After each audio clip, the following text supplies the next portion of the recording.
Now again, we have made for another video for another class, and the class is passive and active voice. Now this time again we will move on with present perfect tense and the other tense also.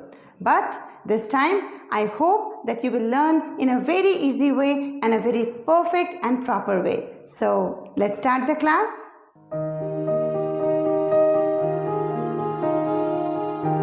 Students, I will teach you active and passive, and the most important one, present perfect tense.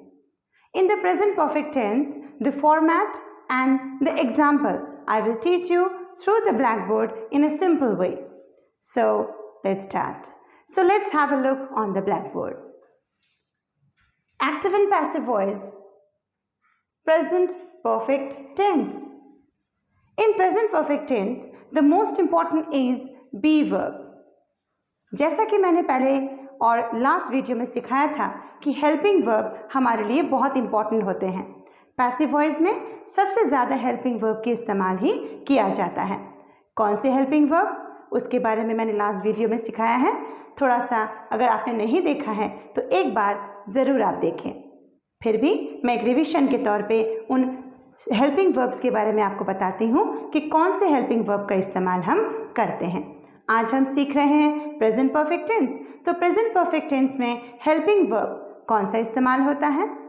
The most important helping verb used in passive in present perfect tense are have verb and has, and the most important one in passive that we bring extra as an extra word, that is been. So the been word is written in passive voice. So this type of helping verbs are used generally in passive. कौन से वाले? Have, has, साथ में been. In active voice, subject, have, has, V3 and the object. ये present perfect tense का format है और इस प्रेजेंट परफेक्ट फॉर्मेट में सबसे मोस्ट इंपॉर्टेंट होता है वर्ब। लास्ट वीडियो में मैंने आपको सिखाया था सबसे मोस्ट इंपॉर्टेंट होता है change from active to passive, और सबसे बड़ी बात और होती है जिसे हम महत्वपूर्ण मानते हैं वो है वर्ब। प्रेजेंट परफेक्ट टेंस में हमारा हेल्पिंग वर्ब है हैव और हैज, साथ में V3। पैसिव में सबसे ज़्यादा इस्तेमाल होता है third form of the verb. इसमें कोई डाउट नहीं कि हम कौन से फॉर्म में वर्ब लिखने वाले हैं, वर्ब 3 ऑलवेज।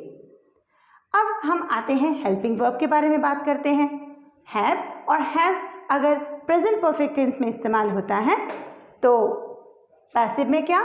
पैसिव में भी हम हैव और हैज का ही इस्तेमाल करते हैं, साथ में वर्ब 3 भी लिखते हैं। तो सबसे महत्वपूर्ण किसे हम लिखते हैं? बिन। बिन प्रेजेंट परफेक्ट टेंस की सबसे बड़ी विशेषता है कि बिन के बगैर प्रेजेंट परफेक्ट टेंस पूरा नहीं होता है। तो हम जब प्रेजेंट परफेक्ट टेंस के कोई सवाल हम सॉल्व करते हैं तो सबसे पहली बात हमें याद रखनी चाहिए कि इसमें हमें बिन का इस्तेमाल करना ही है। सो हमें प्रेजेंट परफेक्ट टेंस के चेंजेस में सबसे पहला बी वर्ब बिन के बारे में ज़रूर याद रखना चाहिए। तो एक बार रिविजन कर लें साथ में एक एग्जाम्पल के साथ। एक्टिव वॉइस का एक एग्जाम्पल है I have run the cycle.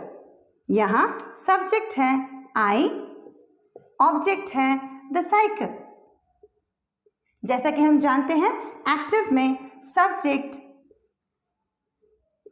और ऑब्जेक्ट बहुत ही महत्वपूर्ण होते हैं।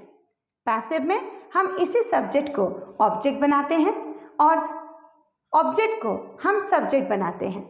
तो यहाँ जो द साइकिल लास्ट में लिखा है इसे हमने पहले लिखा है एज अ सब्जेक्ट।